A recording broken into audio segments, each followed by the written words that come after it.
माता रामो मत्पिता रामचंद्र, स्वामी रामो मत्सखा रामचंद्र, सर्वस्वं मे रामचंद्रो दयालु, नान्यं जाने न जाने न जाने।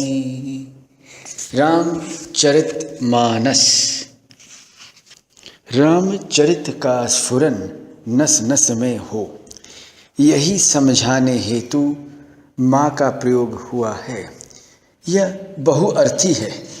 यहाँ जो आवश्यक अर्थ है वह है माँ मुझ में आ का द्योतक।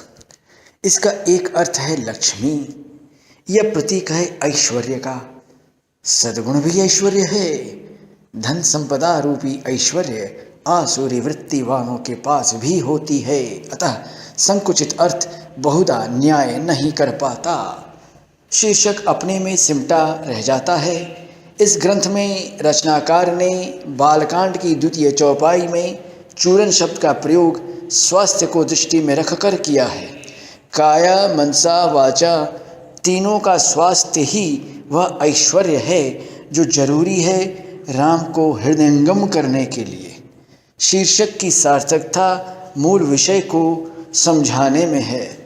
सिर्फ रामचरित कहने से अर्थ अर्थवान नहीं लगता। देखिए, अपने गोस्वामी जी ने तो साफ साफ कह ही दिया कि भाई मति अनुरूप राम गुण गाएं, कि भाई बहुत बड़े कोई कवि नहीं है और जैसे उनको समझ में आता है वैसे ही नाम के गुणगान गा रहे हैं, रामचरित्र के बारे में कुछ कह रहे हैं, भाव रख रहे हैं। देखिए कितना बड़ा कवि है, हाँ? जिन्होंने 15 साल अध्ययन किया वेदांत का, हाँ, इतने शास्त्रों का निचोड़, इतने ग्रंथों का समावेश किया अपनी रचना में। भागवत के कितने ही श्लोकों का, विशेषकर 10वें स्कंद के ऋतु वर्णन का उल्लेख उनके किष्किंधा कांड में हम देखते हैं। केनोपनिषद पर जो भाष्य है भाष्यकर भगवान का, उसकी एक पंक्ति का अनुवाद हम लोग लंका कांड में देखते हैं, तृणते कुलिस कुलिस चेतन करहि। तो ये सब जो चीज़ें हैं यही प्रमाणित करती हैं, उनकी विद्वता के बारे में कहती हैं। भाई केन में क्या कहा गया अलग से कि भाई ईश्वरेच्छया तृणमपि वज्री भवते इत्युपपद्यते। केन भाष्य 3:3। वहीं पर लंका कांड हम देखें तो 6:34-8 में है, तृणते कुलिस कुलिस तृण कराई तासु दूत पन कहों की मी टराई। तो ये सब जो चीज़ें हैं ये हमें पहचान करवाते हैं कि रचनाकार की धुन क्या है, रचनाकार की गहराई क्या है, नहीं तो बहुधा पता नहीं चलता। अब देखिए, ऐसे तो भाई कहने को तो काफ़ी कुछ कहा जा सकता है, क्योंकि मानस अपने आप में इतना वृहद विषय है अपने आप में ही। पर एक प्रसंग जरूर लेना चाहेंगे कि उत्तरकांड 53 जो है के आसपास है ये। नर सहस्रमः सुनहु पुरारी, कौ एक हो ही धर्मव्रतधारी, धर्मशील कोटिक मह कोई, विषय विमुख विरागरत होई, कोटि विरक्त मध्य श्रुति काई, सम्मक ज्ञान सुकृत को लहाई, ज्ञानवंत कोटिक मह को, जीवन मुक्त सकृत जग सों। यानी 1000 में कोई एक ही धर्मव्रतधारी होता है और 1 करोड़ धर्मशील में कोई एक विषय विमुख से विराग होता है, विरागी होता है वो। तो हम देखें जो पृथ्वी की मनुष्यों की जनसंख्या है, इसको करीबन 7 अरब कहा जाता है, तो उसके अनुसार हम देखें तो 0.01% 1000 का हुआ 1, 0.1। तो वैसे ही इसका हुआ 7 अरब का 7 लाख। तो 7 अरब का 7 लाख यानी 0.7। तो भाई जहाँ तक हमको तो लगता है कि एक आदमी भी नहीं हुआ। जब एक आदमी भी ढंग से नहीं पहुँचेगा जीवन मुक्त, तो क्या बहुत दूर की बात है ज्ञानवंत की श्रेणी तक। और हम अपने आप को क्या समझते हैं? तो वह कहने की बात ही क्या है? समाज में तो फैला हुई बात है कि ब्रह्म ज्ञान बिनु नारी नर, कहीं न दूसरी बात, कौड़ी लागी लोभ बस करहीं विप्र गुरु घात, है ना। अब क्या हो रहा है आजकल अध्यात्म के नाम पर, ब्रह्म ज्ञान से कोई बात करना ही नहीं चाहता। साफ से हम तो कोई दूसरी किताब पढ़ना पसंद ही नहीं करते, दूसरी कोई चर्चा ही नहीं करते। ना ये सब बेकार की चर्चा मत कीजिए, ना खाली भगवान के बारे में चर्चा कीजिए, विज्ञान के बारे में चर्चा कीजिए, इसके बारे में। भाई बहुत बड़ी बात है, क्या बात है। हाँ, उनके आचरण पर अगर हम दृष्टि डालें, अपने ही आचरण पर दृष्टि डालें हम, तो क्या है हम सबका आचरण? कोई भी इस सिद्धांत के दायरे में आएगा ही नहीं।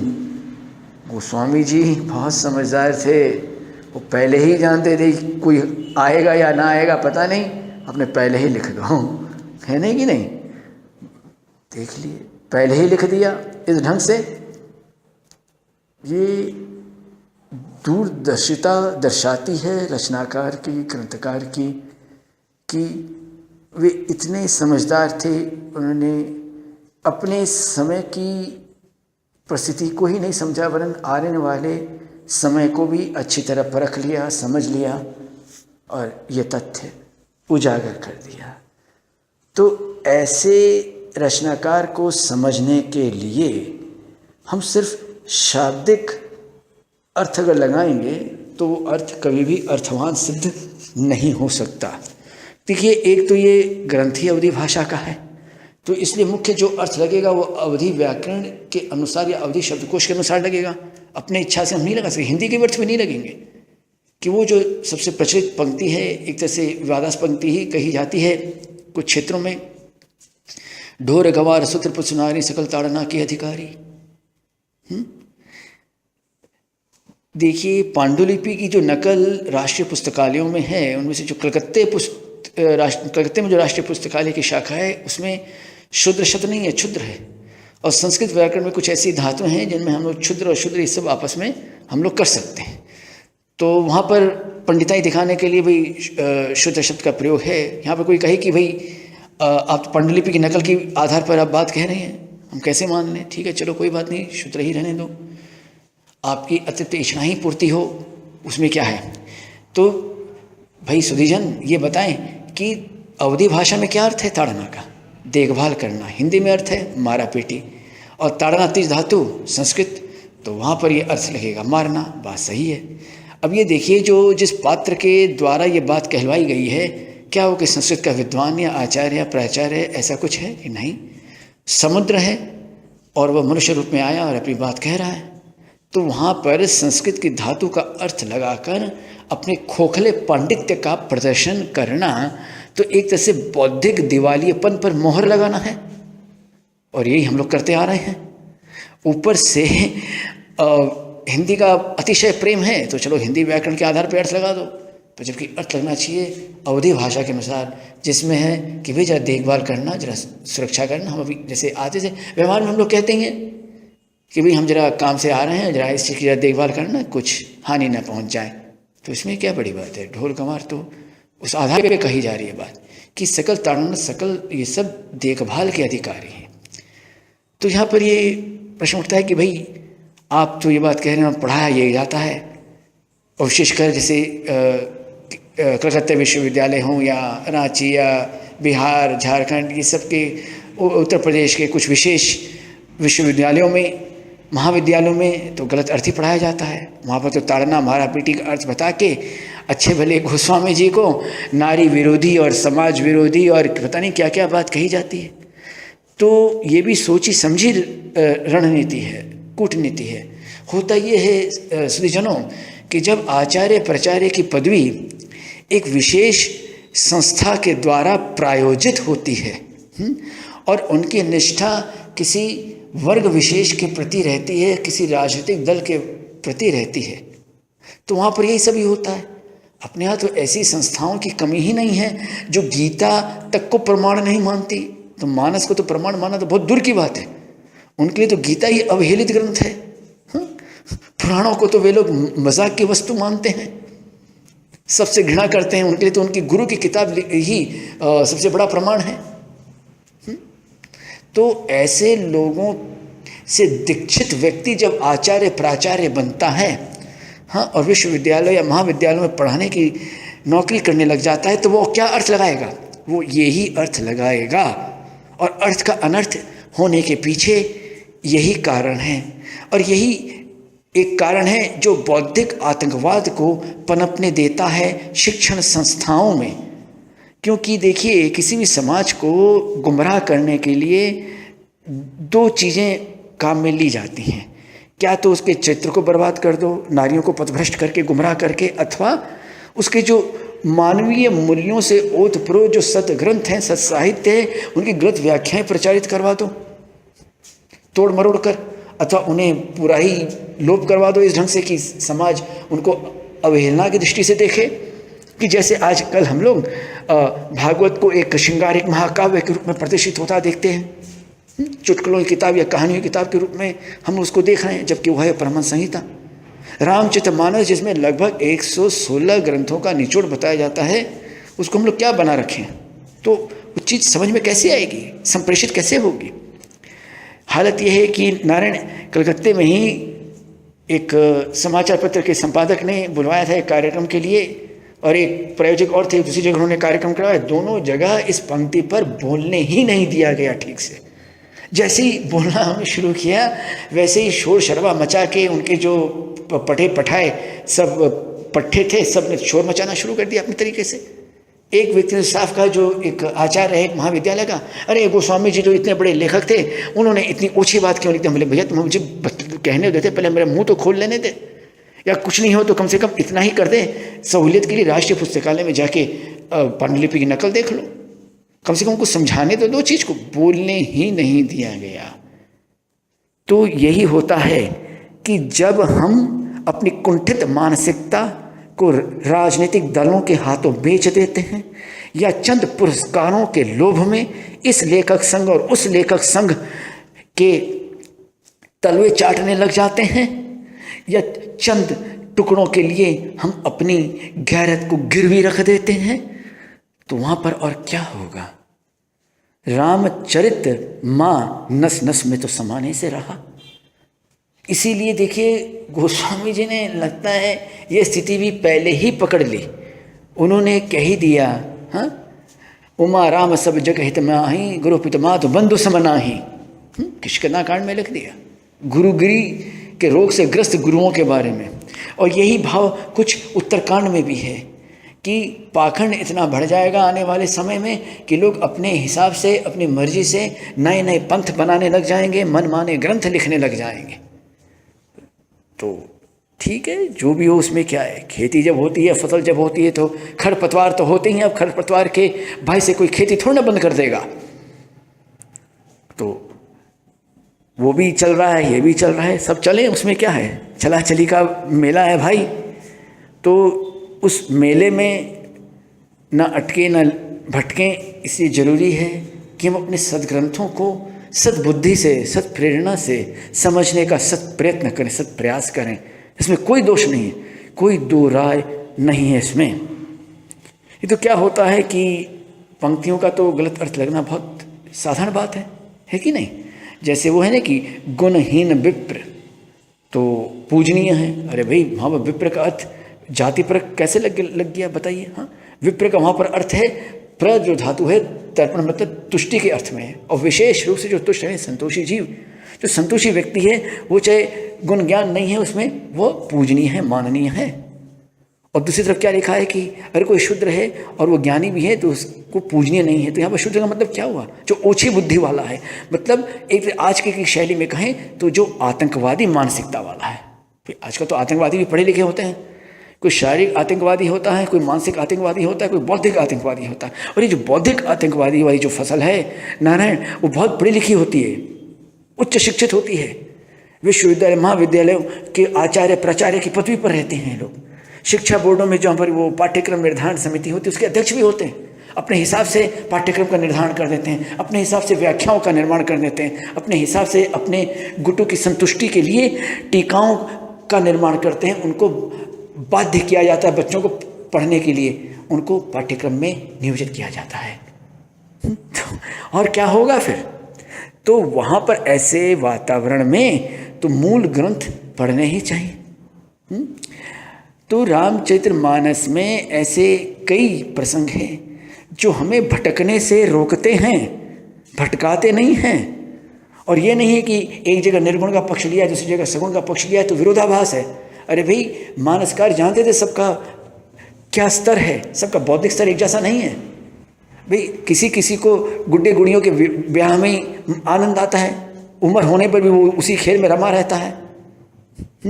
तो और दूसरी तरफ किसी को बचपन से ध्यान भजन का शौक है, वो उम्र होने तक ध्यान भजन में लगा रहता है। तो अपना अपना शौक है, अपना अपना स्तर है बौद्धिक चिंतन का, समझने का, उसमें क्या है।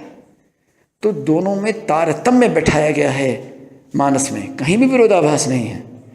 ना ना ना ना, ये तो बेकार की बकवास है जो हम लोगों के मन में है कि हम लोग का अपना स्तर तो ठीक रहता नहीं है, कभी इधर कभी उधर, थाली के बैगन के जैसे इधर उधर लुढ़कते रहते हैं।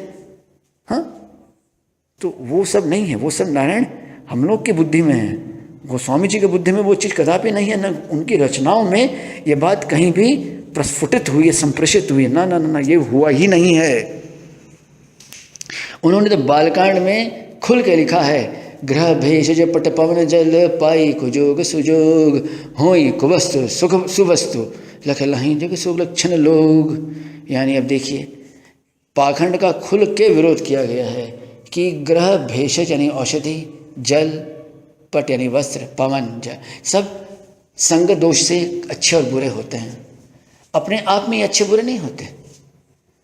देखिए, जो कपड़े हैं वो अगर धूल मिट्टी से खराब होते हैं, है कि नहीं। पानी भी है, वो संग दोष, कोई कूड़ा करकट गिर जाए तो खराब होता है। हवा जो है वो दूषित स्थान से बहती है, तब कुछ उसमें दुर्गंध का एहसास होता है। दवा है तो कुछ गंधयुक्त अगर चीज पास में रखी गई है तो उसका प्रभाव उस पर औषधि पर आ जाता है, औषधि खराब हो जाती है। वैसे ही हाल ग्रहों का है, जिसके आधार पर पूरी की पूरी दुनिया में आराम से दुकानदारी चलती है फलित ज्योतिषी की, है कि नहीं। क्योंकि देखिए, राहु केतु शनि स्वयं में बुरे नहीं हैं, हम लोगों की समझदारी ने उनको बुरा प्रमाणित कर रखा है। गोस्वामी जी तो ऐसा मानते ही नहीं है। और सिर्फ गोस्वामी जी नहीं, योग वाशिष्ठ तक में लिखा हुआ है कि ज्योतिष शास्त्र सिर्फ बतलाने का अधिकारी है, पलटना उसके सामर्थ्य के वश की बात नहीं है।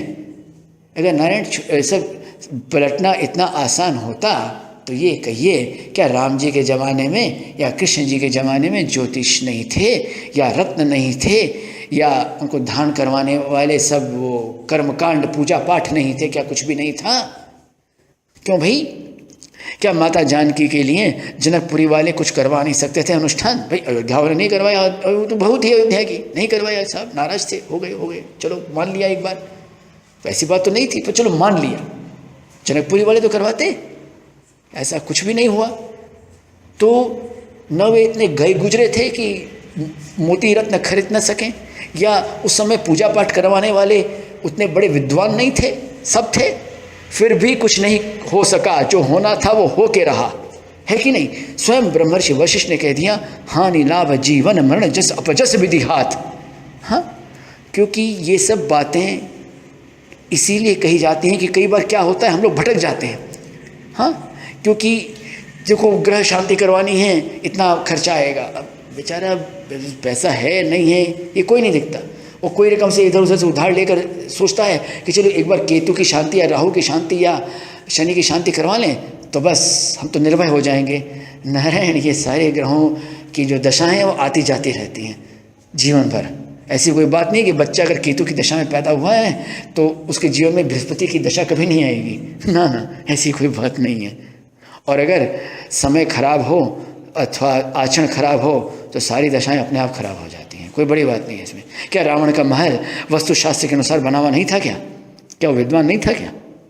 क्या वो ज्योतिष नहीं जानता था क्या? स्वयं ज्योतिष के ऊपर उसका ग्रंथ है भाई। तो उसके बाद भी उसका क्या हाल हुआ? एक आचरण के चलते वो बदनाम हो गया। देखिए, अगर यही बात में अगर समझ लीजिएगा आप कहें कि भाई नहीं भाई ये बात तो गलत है और सब तो नहीं हो, तो भी गलत अगर ऐसी होती तो आप ये स्वयं सोचें कि कलकत्ते में एक बार ज्योतिषियों का सम्मेलन हुआ था राष्ट्रीय स्तर का, और हुआ ये कि वहाँ के स्थानीय समाचार पत्र पत्रिकाओं और स्थानीय दूरदर्शन ने उसको महत्व नहीं दिया, महिमा मंडित नहीं किया उस कार्यक्रम को। तो दिल्ली से आए एक ज्योतिषी भड़क गए, वो 2 दिन बाद ही चले गए। उन्होंने नहीं, ये कोई तरीका होता है क्या, ऐसे बुला लिया और कोई समाचार ही नहीं है, कोई ये नहीं है, कोई वो नहीं। अरे भाई मेरे, आप इतने बड़े ज्योतिषी हो, दिल्ली में आपके नाम का डंका बजता है, तो क्या आप अपनी ज्योतिष विद्या के आधार पर ये पता नहीं लगा सके कि कार्यक्रम सफल होगा कि नहीं होगा और आपका जाना उचित है कि नहीं है? आप बिना खोजबीन के चले आए। ये कैसी विद्या है भाई? नारायण अब हो तो ये रहा है कि राम जी का जन्म जब हुआ उसका उल्लेख वाल्मीकि रामायण और रामचरितमानस में जिस ढंग से है, और तमाम जो स्थापित रामायण है, रामचरित, जितने भी रामचरित के जितनी भी कथाएँ लिखी गई हैं, सब में एक मर्यादित और शिष्टाचार का पालन किया गया, मर्यादित ढंग से। और आजकल क्या समाचार पत्रों में निकल रहा रामनवमी के अवसर पर, प्राय हर राज्य में है कि राम जी का जन्म शनि की महादशा में हुआ था, इसलिए उनको जीवन में इतने दुख भोगने पड़े, क्योंकि इतनी सब दशाएं थी, ये थी वो थी, फला। वाह भाई वाह। अगर राम जी को आप पर ब्रह्म मानते हो तो भाई जब मालिक जब आता है तो कर्मचारियों की हिम्मत नहीं होती कि उसका रास्ता रोक ले। तो अगर राम जी को आप भगवान मानते हो तो शनि या राहु या केतु कैसे उनका रास्ता रोक लेंगे? और राम कथा के मामले में प्रमाण कौन है भाई? स्वयं गोस्वामी जी भी अकेले प्रमाण नहीं है, वाल्मीकि रामायण प्रमाण। वाल्मीकि रामायण का आधार क्या है? ब्रह्म रामायण का आधार क्या है? ऋग्वेद। ब्रह्म रामायण के कुछ श्लोक दक्षिण भारत में खाली मिले, उत्तर भारत में वे नहीं मिले थे, और वहाँ के लोग ना जानते भी नहीं हैं। तो किसी में भी ऐसी अनर्गल बातें नहीं लिखी, और पहले ये अनर्गल बातें थी भी नहीं। अगर आप ध्यान से पत्र पत्रिकाओं को अगर देखें तो 60 के दशक तक तो ये बिल्कुल भी ये चर्चा थी ही नहीं, ऐसी उटपटांग विषय। और आजकल ये पिछले 10 सालों से ये चर्चा बड़े जोरों पर उछाली गई हैं, और एक नियोजित ढंग से एक है कि नहीं, क्योंकि जानी बात है, लोग तो पूछते ही हैं। अब सबको अपनी दाल रोटी से मतलब, समाज से क्या है, सदग्रंथों से क्या लेना देना है? तो है, नहीं है तो नहीं है। तो वहाँ पर तो मनगढ़ंत बातें लिखी जाती हैं, और जो माध्यम है, संचार माध्यम, उनको ऐसे मनगढ़ंत किस्से ही ज़्यादा पसंद हैं। अब सही ढंग से कुछ लिख के दीजिए, आपका छपेगा ही नहीं, और इतना तोड़ मरोड़ के लोग छाप देंगे। अगर गलती से छप भी गया है तो आपको सहज में खुद ही विश्वास नहीं होगा कि वो लेख आपका है कि नहीं है। तो ये चीज़ें होती हैं। तो ये सब चीज़ के लिए ही गोस्वामी जी ने लिख दिया, उमा राम सब जग हित माहि, गुरु पितु मातु बंधु सम नाहि। सबको लपेट लिया एक बार ही में, किसी को नहीं छोड़ा। इसको कहते हैं दूरदर्शिता वाला चिंतन मनन। इसमें गोस्वामी जी हैं, क्योंकि वे अंदर से जानते थे, अंदर से खुले हुए थे। ये नहीं कि गोस्वामी संप्रदाय में उन्होंने दीक्षा ली है तो उस पंथ के आधार पर अपनी सारे ग्रंथ लिखने, ना, एक भी ग्रंथ पूरा का पूरा उस आधार पर नहीं लिखा गया है। सबकी स्तुति है। उन्होंने कृष्ण गीतावली भी लिखी, और ये ग्रंथ में शिव जी की भी स्तुति की है उन्होंने। क्यों करेगा कोई? ऐसे थोड़ा कर देता है। तो वैसा व्यक्ति कोई साधारण व्यक्ति नहीं होता ना, उसके ग्रंथ साधारण हो सकते हैं, उनको साधारण समझना ही साधारण बुद्धि का विज्ञापन है। तो विज्ञापन हम क्यों दें भाई? ऐसे झमेलों में क्यों पड़े? अगर रामचरितमानस समझ में आ जाए तो सही में मानिए जीवन में बहुत सुधार आ सकता है, लाया जा सकता है। कि राम जी का जीवन अपनाने में एक गुण भी उनका अगर हम देखें, समझने की चेष्टा करें, बिना किसी लाग लपछेड़ के कि ये किया वो किया, और तमाम बड़ी बड़ी बातें जो हम समझते ही नहीं हैं, और उनका हम मूल आशय या केंद्रीय भाव नहीं पकड़ पाते, लक्ष्यार्थ नहीं समझ पाते। कुछ समझाने वाले लोग भी तो वैसे ही हैं, प्रायोजित। कि हम एक बार जब मध्य प्रदेश में थे तो वहाँ पर तो वो ढोर गंवार वाली पंक्ति वाला अर्थ लोगों ने ठीक बताया, क्योंकि उनके महाविद्यालयों के आचार्य प्राचार्य सही में शिक्षक धर्म अपनाने मतलब पालन करने वाले थे। अब बात बाकी तो जी साहब क्या बतावे, जो जानते हैं लोग अच्छी तरह जानते हैं, क्या क्या सब गुलगपाड़े खिलाए गए। जो मन में ऐसा होता है वो तो कोई बड़ी बात ही नहीं है ना, कि जब आप बड़े ग्रंथों को प्रमाण नहीं मानते तो उनके आधार पर लिखे गए मानस के प्रति क्या श्रद्धा रहेगी? ये होना ही है, कोई स्वाभाविक है, बड़ी बात नहीं है। बस गोस्वामी जी ने हर बिंदु को छुआ है, किसी को छोड़ा नहीं है दुनिया के भरोसे, ना ना, वो छोड़ने वाले बंदे नहीं थे। इसीलिए रामचरित माँ नस नस नस में तू समा, माँ यानी आ। मानस में किष्किंधा कांड की एक पंक्ति है, दादुर धनि चहुँ दिशा सुहाई, वेद पढ़हि जनु बटु समुदाई। तो अब यहाँ पर समझिए, कोई भी अगर जानकार नहीं है तो हम उसका क्या अर्थ लगाएंगे कि देखो वेद पढ़ने वालों की ना तुलना मेढकों के टरटराने से की गई है। हे देखो वे सब पढ़ना लिखाना बेकार है, पढ़ना पढ़ाने सब बेकार है, पाखंड है, क्या पढ़ा है, ज्ञान व्यान मेरे सब ज्ञानियों की बातें हैं, सब फजूल हैं, क्या पढ़ा है। देखो सिर्फ अपने तो बस नाम संकीर्तन करो, नाम जप करो और सेवा करो और लोगों को खिलाओ पिलाओ, लंगर की सेवा करो, ये करो वो करो, तमाम बातें एक के बाद एक पत्थर की भांति फेंकी जाती हैं। देखिए सब कार्य अपनी जगह ठीक है, समाज को जरूरत है तो ठीक है, तो समाज को क्या वेद की जरूरत नहीं है? समाज को क्या ज्ञान की जरूरत नहीं है? जानते हैं ये जो पंक्ति है वो कहां से उठाई गई है? भागवत में इसका उल्लेख मिलता है। श्रुत्वा पर्यजन्य निनदम मंडुकाव्य सृजन गिरः तूष्णीं शयनाः प्राग्यद्वद् ब्राह्मणा नियमात्मये। वहां से है। तो आप क्या कहेंगे? भागवत के रचनाकार को भी क्या नफरत थी क्या पढ़ने लिखने से, पढ़ाने से? जो मन में है सो हम कह देते हैं, वो समझ ही में नहीं आता कि भाई ये उपमा क्यों दी गई है। उस आवाज की, उस स्वर के व्यंजनों से, उस स्वर के आधार पर दी गई है। ये बुराई नहीं की गई है यहाँ पर कोई। कहने को तो कुत्तों के सामगान का भी उल्लेख मिलता है सामवेद में, तो क्या मतलब वो सामवेद का अपमान हो गया क्या? कि वहाँ पर है कुत्तों का सामगान है, वो हम भूखे हैं, हा हो हा एक है सामगान उसमें।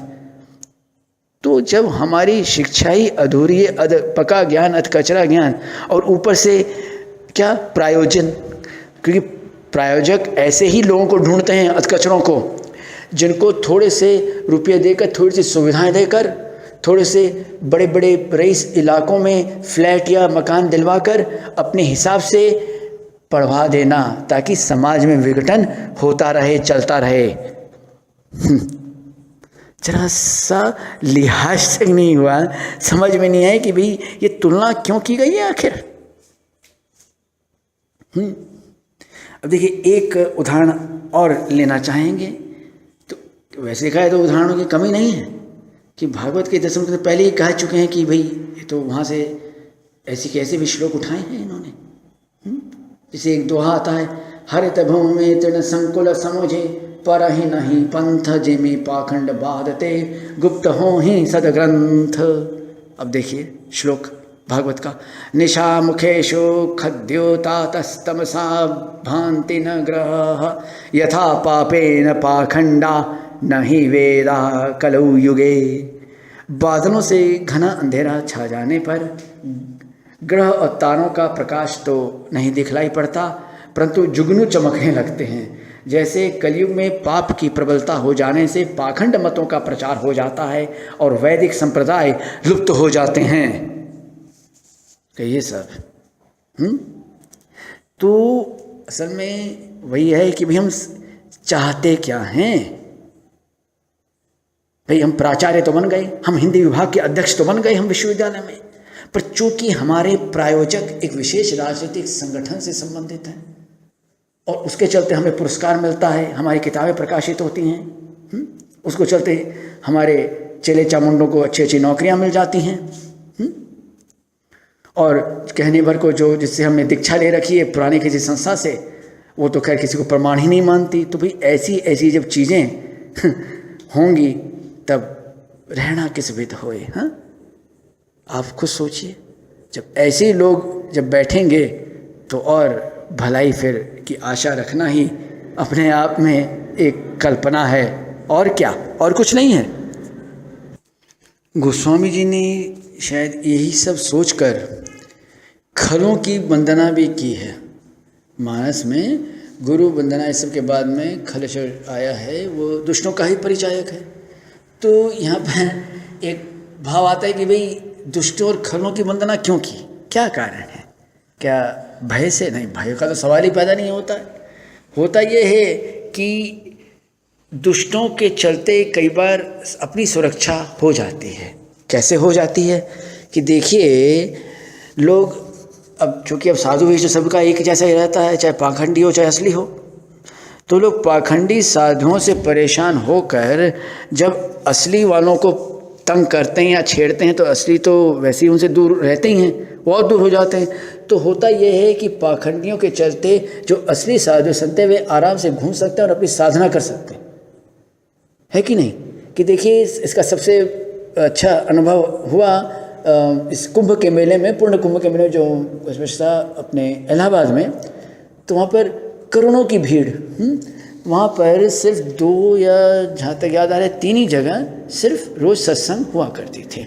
ठीक, तो उस सत्संग में आते जाते थे हम लोग। तो होता ये था कि मुश्किल से 10-12 लोग एक जगह। तो सत्संग करने वाले जो सत्संगी थे वे तो खैर अपना दल लेकर आए थे भक्तों का, और दूसरे थे उनके साथ में तो कोई विशेष ज़्यादा भक्त नहीं थे, उनके खुद के व्यक्तिगत, वो बस कुछ 5-6 साधु थे और कुछ आसपास के कुछ लोग और आ गए सुनने के लिए, बस। तो अब देखिए, लाखों करोड़ों की भीड़ है, पर इन 2-3 जगहों में कितने लोग हैं? मुश्किल से रोज ज़्यादा से ज़्यादा 20 बस। और जिनकी वो खुद की वो आए थे अपना लेकर, उनके शायद 30-40 लोग थे अपने, बस, और कुछ नहीं।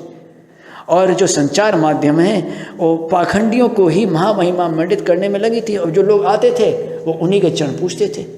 वो सेक्टर 9 की तरफ जो आगे में सब गंजेड़ी भंगेड़ी और सब क्या क्या सब वो उनकी पंगत रहती थी, उनका ग्रुप वहीं पर था। अब लोग आते थे, कहीं पूछा, बाबा जी साधु लोग कहाँ पर रहते हैं? तो हमें बड़ा आश्चर्य हुआ सुनकर, क्योंकि ये हम लोग सब कोई खड़े हैं और एक ही वेश में, और कोई लाल में कोई पीले में, बात अलग है, पर हम लोग को वो साधु वेश वाला समझ ही नहीं रहा है। साधु वेश का मतलब पता नहीं उसके मन में क्या भावना है, वो जाने। हम जाने भैया आगे तुम कैसे साधु चाहिए बता। तो वो जो टीवी में दिखाता है, दूरदर्शन में दिखाता है, पेपर में पढ़ते हैं हम लोग, वो साधु लोग चाहिए तो तुमको आगे मिल जाएंगे, तो घबरा मत, आराम से जाओ वहाँ पर।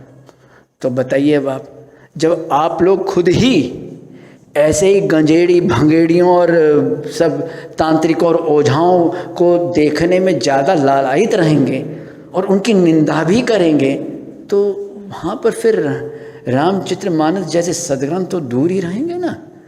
तो अच्छा है एक तरह से, क्यों अच्छा इसलिए कि अब देखिए, हम लोग जैसे कुछ लोग जाते हैं, कुछ सत्संग की लालसा रह जाती है, और कभी ये सब कुंभ ये सब के मेले में अपने दूर दराज रहने वाले गुरु भाइयों या कुछ अन्य ऐसे सत्संगियों से मिलने जुलने का बहाना एक रहता है, एक आयोजन हो जाता है कि चलो भाई तुम भी आओ हम भी आ जाते हैं, इस बहाने अपने मिल भी जुल लेंगे और अपनी कुछ शास्त्रीय चर्चा भी करने और भीड़ भड़के में हो नहीं पाता। तो ऐसे समय में जब बहुत ज़्यादा भीड़ भड़की होती है, जैसे मेले ठेलों में, और तो सुरक्षा के इंतजाम भी अपने अपने रहते हैं और सारी परिस्थितियाँ वैसे सुविधाएं भी रहती हैं, तो वो सब हमारी सुरक्षा ही कर देती कि लोग हमारे पास तो आते नहीं, हाँ, और हमें उनसे मतलब नहीं रहता, तो हम अपने खुश हुए अपने खुश। तो एक तरह से वैसे पाखंडी लोग हम लोगों की सुरक्षा ही करते हैं कि हम लोग अपने हिसाब से सत्संग कर पाते हैं, अपनी जो रोज़मर्रा की जो साधना है वो थोड़ी बहुत जो करनी है आराम से खुल के चर्चा कर पाते हैं, नहीं तो होगी कैसे भीड़ भड़के में। तो बहुत ही खुशी की बात है। देखिए, रामचरितमानस उठा के जब देखते हों, अगर किसी को संस्कृत नहीं आती हो, सिर्फ रामचरितमानस को उठा ले, अपने जीवन में उसे उतारने की चेष्टा करे, तो ये जानिएगा जो पंक्तियाँ सिद्ध हो जाएंगी तुरंत, साल भर के अंदर अंदर वो उन पंक्तियों में एक तो यही है, आज हो ये जो राम रचि राखा कोसो तरक बढ़ा वही शाखा। जैसे जब ब्रह्मर्षि वशिष्ठ जी कहते हैं हानि लाभ जीवन मरण जिस अबजस विधि हाथ, जैसे कहा गया कि भाई सब मैं राम में देखता हूँ कैसन करे विरोध, ये सब धीरे धीरे सिद्ध होने लग जाती है, मनुष्य का आचरण सुधरने लग जाता है। बस आवश्यकता इस बात की हम चाहते क्या हैं, भले ही वो भागवत हो, भले ही वो रामायण हो, भले ही वो कुछ भी कोई भी ग्रंथ हो, हम चाहते क्या हैं, वैसे ही वो ग्रंथ हमें रास्ता दिखा देते हैं, बतला देते हैं। देखिए चरित्र के ऊपर मानस ने कितनी अच्छी बात कही गई है कि पुरुषों के लिए ही है कि पर नारी को माता समान मानो। इसमें खराबी क्या है भाई? अपने यहाँ तो चाणक्य ने तक कह दिया कि जब माताओं की व्याख्या करते हैं चाणक्य, तो उन्हें साफ कहा कि मित्र की पत्नी भी माँ के समान है। क्योंकि समाज में तो प्रचलित है अपनी माँ, गुरु पत्नी, पत्नी की माता, बड़े भाई की पत्नी, माँ समान। वहाँ पर तो एक ही मित्र की पत्नी भी माँ के समान है। तो इन सब अच्छी बातों का सही ढंग से प्रचार होना चाहिए, समाज के सामने रखना चाहिए, रखा जाना चाहिए। अब कोई मानता या ना माने उन पर है, क्योंकि स्वयं श्री कृष्ण ने कहा पूरी गीता सुनाने के बाद में कि तुम्हारी यथेच्छा से तथा करो, तुम्हारी जो इच्छा सो करो। अपने यहाँ तो कोई मनवाने वाली बात नहीं है, तानाशाही नादिशाही प्रवृत्ति नहीं है अपने यहाँ। उसका लोग फ़ायदा उठाते ही और बात है, पर अपने यहाँ तो खुला है मामला कि भाई ये बात ऐसे है। देखिए इस चर्चा का प्रारंभ जो हुआ था, अभी तक वो भाव ही चला आ रहा है नहीं कि नर सहस्र मह सुनहु पुरारी को एक हो ही धर्मव्रत धारी। कोई 0.01%, 1000 का 0.1, बस कोई एक भी बन पाए, बस और क्या चाहिए। हम लोग को भगवान से ये प्रार्थना करनी चाहिए, प्रभु बस कम से कम आगे बढ़ा दो। और यही क्या कम है कि हम धीरे धीरे तो जैसे भी हो आगे बढ़ ही रहे हैं, हर सांस के साथ उस ओर जा रहे हैं, उस पार जा रहे हैं, है कि नहीं? बस ये भाव रखें, तब देखिए कोई भी ग्रंथ हमसे अलग नहीं रह पाएगा। हाँ, सबके जो भाव हैं वो प्रस्फुटित होने लग जाएंगे, संप्रेषित होने लग जाएंगे ग्रंथों में से, कि वो तो लिखे ही गए हैं मनुष्यों के लिए भाई। हाँ, वो कोई किसी और के लिए थोड़ी ना लिखे गए हैं, और इस समाज के लिए लिखे गए हैं, और हमारी वो थाती है। बस जरूरत इस बात की है कि हम उसे अपनाएं, सिर्फ नाटक ना करें अपनाने का, सही ढंग से अपनाएं। ओम हरि ओम। माता रामो मत पिता रामचंद्र, स्वामी रामो मत सखा रामचंद्र, सर्वस्वम में रामचंद्रो दयालु, नान्यम जाने नैव जाने न जाने। हरि शरणम ओम।